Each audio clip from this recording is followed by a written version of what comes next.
Hi guys, ఈ వీడియోలో multiple inheritance అంటే ఏంటో ఎక్స్ప్లెయిన్ చేస్తాను కంప్లీట్గా తెలుగులో. సో మీకు ఆల్రెడీ ఇది ఒక టైప్ ఆఫ్ ఇన్హెరిటెన్స్ అన్నమాట. మనకి ఇన్హెరిటెన్స్లో టైప్స్ ఉంటాయని చెప్పాను కదా, ఇది ఒక టైప్ ఆఫ్ ఇన్హెరిటెన్స్. సో మనకి single level, multi level and hierarchical inheritance అంటే ఏంటో చెప్పాను కదా.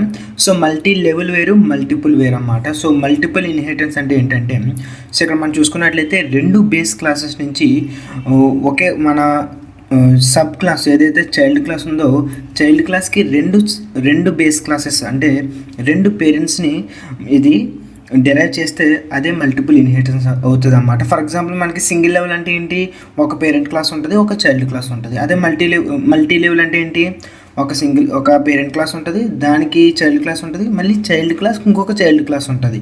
అలా ఒక చైన్లా ఉంటుంది అన్నమాట. అది మల్టీ లెవెల్ ఇన్హెరిటెన్స్.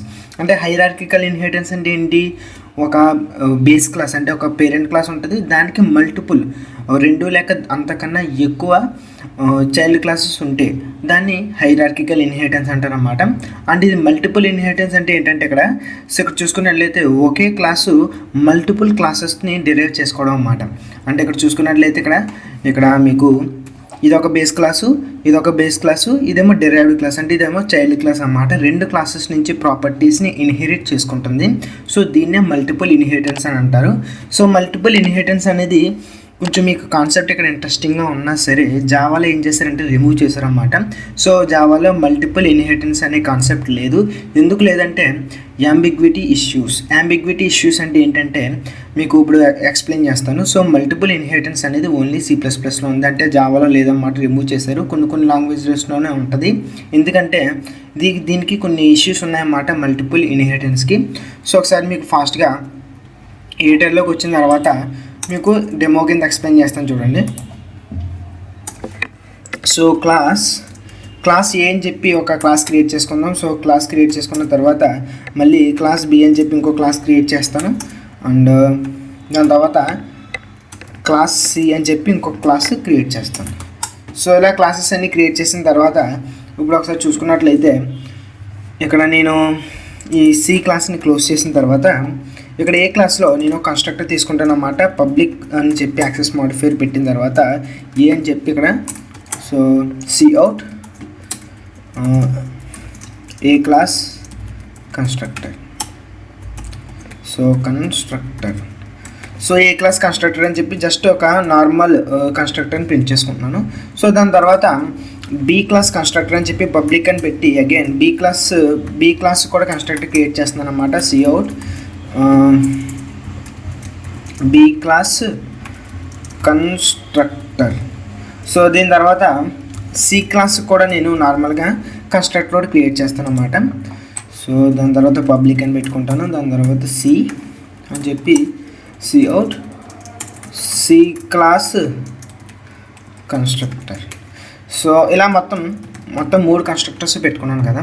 సో ఇప్పుడు నేను ఏం చేస్తానంటే ఇది ఏ అండ్ బి అలా నార్మల్గా ఉంచేసి ఇప్పుడు సి దగ్గర నేను ఏని బీని ఒకేసారి నేను డెరైవ్ చేసుకుంటాను అనమాట. అంటే అక్కడి నుంచి డెరైవ్ చేసుకుంటాను, అంటే ఇన్హెరిటెన్స్ ఇప్పుడు ఇక్కడ తీసుకుంటాను అన్నమాట, ఏ నుంచి బి నుంచి.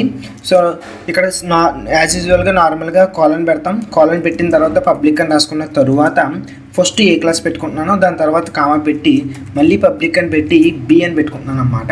సో ఇక్కడ మీకు అర్థమైంది కదా, నార్మల్గా అయితే పబ్లిక్ అని పెట్టి మన క్లాస్ ఇచ్చేసిన తర్వాత బ్రాకెట్స్ ఓపెన్ చేసుకుని క్లాస్ డిఫైన్ చేసుకుంటాం. కానీ ఇక్కడ మల్టిపుల్ కాబట్టి, అంటే మల్టిపుల్ క్లాసెస్ని మనం డెరైవ్ చేసుకుంటున్నాం కాబట్టి, మన సి క్లాస్ని మల్టిపుల్ క్లాసెస్ నుంచి డెరైవ్ చేసుకుంటున్నాం కాబట్టి ఏ అండ్ బి కూడా ఇచ్చుకున్నాం అన్నమాట. ఇలా ఇచ్చుకున్న తర్వాత నార్మల్గా ఇక్కడ నేను ఆబ్జెక్ట్ క్రియేట్ చేస్తే ఏమవుతుందో ఒకసారి చూడండి. సో సి క్లాస్ అని చెప్పి C__ ఆబ్జెక్ట్ అని చెప్పి నార్మల్గా క్రియేట్ చేసేస్తున్నాను.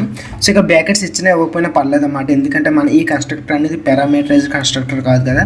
అంటే మన సి క్లాస్కి కన్స్ట్రక్టర్కి ఎలాంటి పారామీటర్స్ లేవు కాబట్టి నార్మల్గా లేట్ చేసుకున్న తర్వాత మీకు కన్స్ట్రక్టర్ అంటే మీకు ఆల్రెడీ డెఫినేషన్ తెలుసు కదా. కన్స్ట్రక్టర్ అంటే ఏంటంటే మనం ఆబ్జెక్ట్ క్రియేట్ అయినప్పుడు కాల్ అవుతుంది అన్నమాట. ఇది ఆటోమేటిక్గా మనం కాల్ చేయాల్సిన అవసరం లేదు. ఒకసారి మీకు రన్ చేస్తాను చూడండి ఏమొస్తుందో.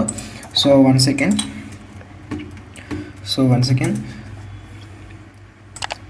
సో ఒకసారి ఫాస్ట్గా రన్ చేస్తాను చూడండి. సో ఇప్పుడు రన్ చేస్తే ఏమవుతుందో చూద్దాం. So one second.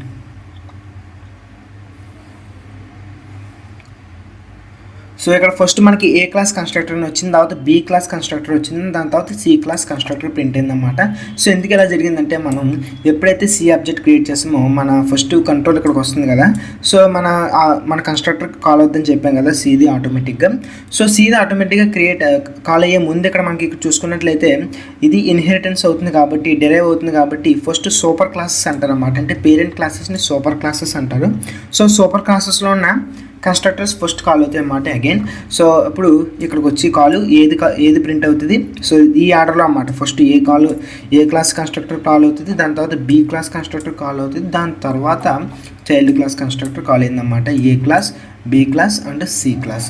సో మొత్తం ఇలా మనకి ఇదే అన్నమాట మల్టిపుల్ ఇన్హెరిటెన్స్ అంటే. సో ఇదంతా బాగానే ఉంది ఇక్కడ దాకా. దీని తర్వాత ఎక్కడ ఇష్యూ వస్తుంది అంటే మనకి చెప్తాను చూడండి. సో ఇప్పుడు ఏ క్లాస్లో వైడ్ ప్రింట్ అని చెప్పి ఒక ఫంక్షన్ క్రియేట్ చేసుకున్నాను అనమాట. సో ఇది ఏం చేస్తుందంటే ప్రింట్ ఫ్రమ్ ఏ క్లాస్ అని చెప్పి నార్మల్గా ఒక మెసేజ్ లాగా ఒక ప్రింట్ చేసుకుందాం. So print from A class అని చెప్పి. సో అలాగే ఇక్కడ సేమ్ ఫంక్షన్ నేను ఇక్కడ ఇచ్చుకుంటాను అనమాట.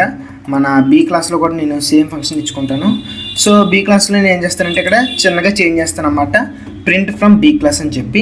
సో ఇప్పుడు నేను ఫాస్ట్గా రన్ చేస్తే ఏం జరుగుతుందో చూద్దాం. So c_object.print. సో ఇప్పుడు ఫస్ట్ కంట్రోల్ ఏమవుద్దంటే సి క్లాస్. సో ఇక్కడ ఆల్రెడీ మనకి ఇక్కడ ఇండికేట్ చేస్తుంది అంబిగ్వియస్ అని చెప్పి. ఒకసారి మీకు రన్ చేసినా సరే ఎర్రర్ వస్తుంది అన్నమాట. ఎర్రర్ ఎందుకు వస్తుందో చెప్తాను చూడండి. సో ఇక్కడ c_object.print అని ఉంది కదా. సో అప్పుడు ప్రింట్ అన్నప్పుడు ఎప్పుడైతే కాల్ చేసిందో సి ఆబ్జెక్ట్ కాబట్టి సి క్లాస్లోకి వెళ్తుంది అన్నమాట. సి క్లాస్లోకి వెళ్ళినప్పుడు ఇక్కడ సి క్లాస్లో ప్రింట్ ఫంక్షన్ ఉందా లేదు, లేనప్పుడు దాని తర్వాత ఇది ఇన్హెరిటెడ్ క్లాస్ కాబట్టి, అంటే డిరైవ్ చేసుకున్న క్లాస్ కాబట్టి ఏ క్లాస్లో చెక్ చేస్తుంది అన్నమాట ఫస్ట్. సో ఏ క్లాస్లో కూడా చెక్ చేస్తుంది అండ్ బి క్లాస్లో కూడా చెక్ చేస్తుంది అన్నమాట. సో ఇక్కడ రెండు క్లాసెస్లోని ప్రింట్ ఫంక్షన్ ఉంది. సో కంపైలర్కి కన్ఫ్యూజన్ వస్తుంది అన్నమాట, ఏ క్లాస్లో ఉన్న ఫంక్షన్ ప్రింట్ చేయాలి అని చెప్పి. సో ఇక్కడ ఫస్ట్ ఉందని చెప్పి ఏ క్లాస్లో ప్రింట్ చేయదన్నమాట ఇందులో. సో అక్కడ రెండు ఫంక్షన్స్ ఉండడం వల్ల ఎందులో ప్రింట్ చేయాలో అర్థమవుతుంది అన్నమాట కంపైలర్కి. సో ఇలాంటి ఇష్యూస్ ఇలాంటి టైంలో మనం ఏం చేస్తారంటే సి.ఏ అని చెప్పి ఇలాగా. సో c_object.a అని చెప్పి డబుల్ కాలం పెట్టి ప్రింట్ అని చెప్తే ఏ క్లాస్లో ఉన్న ప్రింట్ ఫంక్షన్ ప్రింట్ అవుద్ది అన్నమాట. అలా కాకుండా c_object.b అని చెప్పి డబుల్ కాలం పెట్టి ప్రింట్ అని చెప్తే బి క్లాస్లో ఉన్న ప్రింట్ ఫంక్షన్ ప్రింట్ అవుద్ది అన్నమాట. సో ఇది ఒక అంబిగ్వియస్ ఇష్యూ అన్నమాట. ఇలా మనం పెట్టకపోతే మనకి ఎర్రర్ వస్తుంది, అంబిగ్వియస్ ఎర్రర్ అని చెప్పి మీకు ఒకసారి చూపిస్తాను చూడండి. సో c_object అని చెప్పి కూడా ఒకసారి సేవ్ చేసిన తర్వాత ఒకసారి ఫాస్ట్గా రన్ చేస్తాను. సో మీకు ఆల్రెడీ కంపైలర్ హైలైట్ చేసేస్తుంది మన విజువల్ స్టూడియో కోడ్లో కాబట్టి నార్మల్గా అయితే కంపైలర్ హైలైట్ చేయదన్నమాట సికి C++కి. ఇక్కడ చూసుకున్నట్లయితే ప్రింట్ ఈజ్ అంబిగ్వియస్ అని చెప్పి మనకి ఇక్కడ ఎర్రర్ చూపిస్తుంది కదా. సో మీకు దాన్ని ఎలా సాల్వ్ చేయాలంటే c.object అని చెప్పి ఏ క్లాస్ అయితే ఏ క్లాస్లో ప్రింట్ అవ్వాలో చెప్పిన తర్వాత డబుల్ కాలం పెట్టుకుంటే ఆ క్లాస్లో ఉన్న ప్రింట్ ఫంక్షన్ ప్రింట్ అవుద్ది అన్నమాట. సో ఇది one of the issue with multiple inheritance. So multiple ఇన్హెరిటెన్స్తో ఒక ఇష్యూ వచ్చింది కదా. సో దీని తర్వాత ఇంకొక ఇష్యూ ఏమన్నా ఉందనుకుంటే ఇది కొంచెం కాంప్లికేటెడ్ అన్నమాట, ఇది కొంచెం అడ్వాన్స్డ్. సో ఎవరైతే డెప్త్గా నేర్చుకోవాలనుకుంటున్నారో వాళ్ళకని చెప్పి ఇది చెప్తున్నాను. సో ఇప్పుడు ఇంకొక సూపర్ క్లాస్ ఎక్స్ట్రా పైన అంటే క్లాస్ సూపర్ క్లాస్ అని చెప్పి నార్మల్గా ఒక నేమ్ ఇచ్చుకుందాం. సో నేమ్ ఇచ్చుకున్న తర్వాత ఒక క్లాస్ ఫాస్ట్గా క్రియేట్ చేస్తాం చూడండి. సో దాని తర్వాత పబ్లిక్ అని చెప్పి కన్స్ట్రక్టర్ పెట్టుకుందాం. సో సూపర్ క్లాస్ అని చెప్పి, సో ఇందులో cout super class constructor. So super class constructor అని చెప్పి ఇక్కడ ఇలా చేసుకున్నాను కదా. సో ఇప్పుడు నేను ఏం చేస్తానంటే ఈ సూపర్ క్లాస్ని ఏ నుంచి ఏమో సూపర్ క్లాస్ నుంచి మళ్ళీ ఇన్హెరిట్ చేసేలా డిరైవ్ చేసేలా సెట్ చేస్తాను. ఇప్పుడు పబ్లిక్ అని చెప్పి సూపర్ క్లాస్. సో దాని తర్వాత బి క్లాస్ కూడా అంటే పబ్లిక్ అని చెప్పి సూపర్ క్లాస్. సో ఇలా మొత్తం ఇప్పుడు ఫ్లో ఎలా ఉందో చూడండి, ఒకసారి స్ట్రక్చర్ ఎలా ఉందో చూడండి. ఫస్ట్ సూపర్ క్లాస్ ఉంటుంది. సూపర్ క్లాస్ నుంచి ఏ క్లాస్ ఒకటి బి క్లాస్ ఒకటి హైరార్కికల్ ఇన్హెరిటెన్స్ ఫాలో అయ్యి రెండు క్లాసులు ఏ ఒకటి బి ఒకటి సేమ్ పేరెంట్ క్లాస్ని డిరైవ్ చేసుకుంటున్నాను. సో ఇలా డిరైవ్ చేసుకున్న తర్వాత మళ్ళీ ఈ సి అనే క్లాస్ ఏం చేస్తుంది, ఏని బిని డిరైవ్ చేసుకుంటుంది అన్నమాట.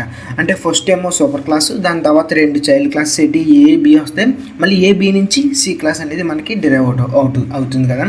సో ఒకసారి ఇప్పుడు సి క్లాస్ ఒక ఆబ్జెక్ట్ ఒకసారి క్రియేట్ చేస్తే ఏమవుతుందో చూద్దాం, ఒకసారి చూడండి. సో సి క్లాస్ యొక్క ఆబ్జెక్టు డిరైవ్ అవుతున్నప్పుడు ఏమవుతుందో ఒకసారి చూద్దాం. సో ఒకసారి ఫాస్ట్గా రన్ చేస్తాను. సో ఇక్కడ ఫాస్ట్గా రన్ చేసిన తర్వాత ఫస్ట్ సూపర్ క్లాస్ అని ప్రింట్ అయింది, దాని తర్వాత ఏ క్లాస్ ప్రింట్ అయింది, దాని తర్వాత మళ్ళీ సూపర్ క్లాస్ కన్స్ట్రక్టర్ అని ప్రింట్ అయింది, దాని తర్వాత బీ క్లాస్ కన్స్ట్రక్టర్ ప్రింట్ అయింది, దాని తర్వాత లాస్ట్లో సి క్లాస్ కన్స్ట్రక్టర్ అని ప్రింట్ అయింది. అంటే ఇక్కడ సూపర్ క్లాస్ కన్స్ట్రక్టర్ డూప్లికేట్గా 2 సార్లు కాల్ అయిందన్నమాట. సో ఇది కూడా వన్ ఆఫ్ ద ఇష్యూ. ఇది ఎందుకు అలా అయిందో చెప్తాను చూడండి. సో ఫస్ట్ ఇప్పుడు మన సి క్లాస్ ఆబ్జెక్ట్ ఎప్పుడైతే క్రియేట్ చేసామో మన కంట్రోల్ అనేది సి క్లాస్కి వెళ్తుంది. సో సి క్లాస్కి వెళ్ళిన తర్వాత ఇది ఏని బీని ఇన్హెరిట్ చేస్తుంది కాబట్టి ఏ క్లాస్ యొక్క ఫస్ట్ ఏ క్లాస్కి వెళ్ళింది అనుకుంటే, సో ఇక్కడ ఏ క్లాస్కి వచ్చిన తర్వాత ఏ క్లాస్ ఇట్ సెల్ఫ్ అంటే ఏ క్లాస్ కన్స్ట్రక్టర్ కాల్ అవ్వడానికి దానికన్నా ముందే ఏ క్లాస్ అనేది సూపర్ క్లాస్ని మళ్ళీ ఇన్హెరిట్ చేస్తుంది కాబట్టి సూపర్ క్లాస్కి మళ్ళీ కంట్రోల్ అవుతుంది అన్నమాట. So first super class constructor print అవుతుంది, దాని తర్వాత ఏ క్లాస్ కన్స్ట్రక్టర్ ప్రింట్ అయింది, దాని తర్వాత ఇక్కడ మళ్ళీ ఇక్కడ బీ క్లాస్ ఉంది కదా. సో బీ క్లాస్కి వచ్చినప్పుడు మళ్ళీ బీ క్లాస్ దగ్గరికి వెళ్తే కంట్రోల్ ఇక్కడికి వెళ్ళింది కదా. సో బీ క్లాస్ కూడా సూపర్ క్లాస్ని ఇన్హెరిట్ చేస్తుంది కాబట్టి మళ్ళీ సూపర్ క్లాస్కి వెళ్ళి మళ్ళీ కన్స్ట్రక్టర్ కాల్ అవుతుంది అన్నమాట. అందుకే రెండోసారి ఇక్కడ సూపర్ క్లాస్ కన్స్ట్రక్టర్ కాల్ అయింది, దాని తర్వాత మళ్ళీ బీ క్లాస్ కన్స్ట్రక్టర్ కాల్ అయిన తర్వాత లాస్ట్లో సి క్లాస్ కన్స్ట్రక్టర్ కాల్ అయింది అన్నమాట. సో ఇలా మల్టిపుల్ ఇన్హెరిటెన్స్ ఇష్యూ ఎక్కడ వస్తుందంటే మనకి 2 సార్లు మనకి ఏ నుంచి బి నుంచి కూడా సూపర్ క్లాస్ కన్స్ట్రక్టర్ కాల్ అవుతుందన్నమాట. సో ఇలాంటి టైంలో మనకు ఒక సొల్యూషన్ ఉందన్నమాట C++లో. సో ఆ సొల్యూషన్ ఏంటంటే ఇక్కడ పబ్లిక్ అని చెప్పి ఇక్కడ వర్చువల్ కీవర్డ్ పెట్టుకుంటారన్నమాట. వర్చువల్ కీవర్డ్ పెట్టుకుంటే మనకి డూప్లికేట్ కాపీ జరగదన్నమాట. అంటే డూప్లికేట్గా మనకి కాల్ అవ్వదన్నమాట కన్స్ట్రక్టర్. పబ్లిక్ వర్చువల్ అని చెప్పి మనకి ఇలాగా ఏ క్లాస్కి బీ క్లాస్కి ఎలా పెట్టుకుంటే మనకి సి క్లాస్కి అవసరం లేదు, ఇక్కడ అవసరం లేదు. సో ఏ క్లాస్కి బీ క్లాస్కి వర్చువల్ అని చెప్పి మనకి ఇన్హెరిటెన్స్ చేసుకుంటే మనకి ఓన్లీ 1 టైమే మనకి సూపర్ క్లాస్ కన్స్ట్రక్టర్ కాల్ అవుద్దన్నమాట. సో మీకు ఇప్పటికే అర్థమయ్యే ఉంటుంది ఎందుకు జావాలో మొత్తం ఈ కాన్సెప్ట్ అనేది తీసేశారు, అంటే మల్టిపుల్ ఇన్హెరిటెన్స్ తీసేశారు. ఎంత ఎక్కువ చేయాల్సి వస్తుంది అంటే ఎంత కన్ఫ్యూజన్గా ఉందని చెప్పి జావాలో మాత్రం మనకి జావా క్లాసెస్ కాన్సెప్ట్లో మల్టిపుల్ ఇన్హెరిటెన్స్ మనకి యాక్సెప్ట్ చేయదన్నమాట. సో C++లో మాత్రం ఉంది. సో 1 సెకండ్, సేవ్ చేయలేదు. సో సేవ్ చేద్దాం. సో సేవ్ చేసుకున్నట్లయితే ఇక్కడ సూపర్ క్లాస్ ఒకసారి కాల్ అయ్యి మిగతా తర్వాత ఏ బి అండ్ సి నీట్గా కాల్ అయింది కదా. సో ఇదన్నమాట మల్టిపుల్ ఇన్హెరిటెన్స్, మీకు అర్థమయ్యే ఉంటుంది. So multiple inheritance for example real world example తీసుకున్నట్లయితే ఫర్ ఎగ్జాంపుల్ ఎప్పుడైనా సరే మనం ఒక ఏరోప్లేన్కి అంటే ఒక విమానానికి ఒక క్లాస్ క్రియేట్ చేసుకున్నప్పుడు మామూలుగా ఒక స్ట్రక్చర్ చెప్తున్నాను అన్నమాట ఎగ్జాంపుల్ కింద. సో విమానానికి ఏముంటాయి, వీల్స్ ఉంటాయి. అంటే ఒక్కోసారి ల్యాండ్ అయినప్పుడు ఒకసారి రోడ్డు మీద కూడా వెళ్తుంది కదా, వీల్స్ ఉంటాయి అండ్ వింగ్స్ కూడా ఉంటాయి అన్నమాట. So for example 2 classes create చేసుకుని క్లాస్ ఫ్లయింగ్ వెహికల్ అని చెప్పి క్లాస్ గ్రౌండ్ వెహికల్ అని చెప్పి 2 క్లాసెస్ క్రియేట్ చేసుకుంటే గ్రౌండ్ వెహికల్ అంటే ఏంటి, టైర్స్ గురించి, టైర్స్ కెపాసిటీ గురించి అండ్ ఆ టైర్స్ సైజ్ గురించి ఉన్న డేటా ఏమో ఒక క్లాస్లో ఉంటుంది. ఇంకో క్లాస్లో ఏమో వింగ్స్ గురించి అంటే ఫ్లయింగ్ వెహికల్స్ అనుకుంటే వింగ్స్ గురించి, ప్రొపెలర్స్ గురించి ఇవన్నీ ఉంటాయి. 2 కంబైన్ ఇస్తే మనకు వచ్చే క్లాస్ ఏంటి, ఏరోప్లేన్ క్లాస్ అన్నమాట. అది ఒక రియల్ వరల్డ్ ఎగ్జాంపుల్, మీకు ఒకసారి ఫాస్ట్గా చెప్తాను చూడండి. సో నేను ఆల్రెడీ ఇంప్లిమెంట్ చేశాను అన్నమాట. ఒకసారి మీకు చూపిస్తాను, 1 సెకండ్. సో ఇక్కడ చూసుకున్నట్లయితే 1 సెకండ్ మీకు చూపిస్తాను చూడండి. సో ఇక్కడ ఫస్ట్ గ్రౌండ్ వెహికల్ అని చెప్పి number of wheels, engine capacity అని చెప్పి ఒక క్లాస్ ఉంది. సో ఇదేమో గ్రౌండ్ వెహికల్ అంటే గ్రౌండ్ మీద వెళ్ళే వెహికల్ సంబంధించిన క్లాస్ అనుకుంటే, ఫ్లయింగ్ వెహికల్ అని చెప్పి number of wings, propeller capacity అని చెప్పి సమ్ ఎగ్జాంపుల్ ప్రాపర్టీస్ రాసాం అన్నమాట. సో ఇప్పుడు ఏరోప్లేన్ క్లాస్ క్రియేట్ చేసుకున్నప్పుడు పబ్లిక్ గ్రౌండ్ లెవెల్ అంటే public ground vehicle and public flying vehicle అంటే మనకి ఏరోప్లేన్లో ల్యాండ్ మీద కూడా వెళ్తుంది అండ్ ఫ్లై కూడా చేస్తుంది కదా. సో అలాంటి సిచ్యువేషన్లో ఇలా మల్టిపుల్ ఇన్హెరిటెన్స్ యూస్ చేస్తామని చెప్పి ఒక రియల్ వరల్డ్ ఎగ్జాంపుల్ అన్నమాట. సో ఇలాగా మీకు మల్టిపుల్ ఇన్హెరిటెన్స్ యూస్ చేసుకోవడం వల్ల గ్రౌండ్ వెహికల్ ప్రాపర్టీస్ యూస్ చేసుకోవచ్చు, ఫ్లయింగ్ వెహికల్ ప్రాపర్టీస్ ఇక్కడ యూస్ చేసుకోవచ్చు అన్నమాట.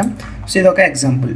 సో ఇదన్నమాట మల్టిపుల్ ఇన్హెరిటెన్స్ అంటే. మీకు ఈ వీడియో నచ్చిందని అనుకుంటున్నాను. సో నెక్స్ట్ వీడియోలో హైబ్రిడ్ ఇన్హెరిటెన్స్ అంటే ఏంటో చెప్తాను. సో ఈ వీడియో నచ్చితే లైక్ చేయండి, నచ్చకపోతే డిస్లైక్ చేయండి. Thanks for watching, consider subscribing, stay hard, stay in fight.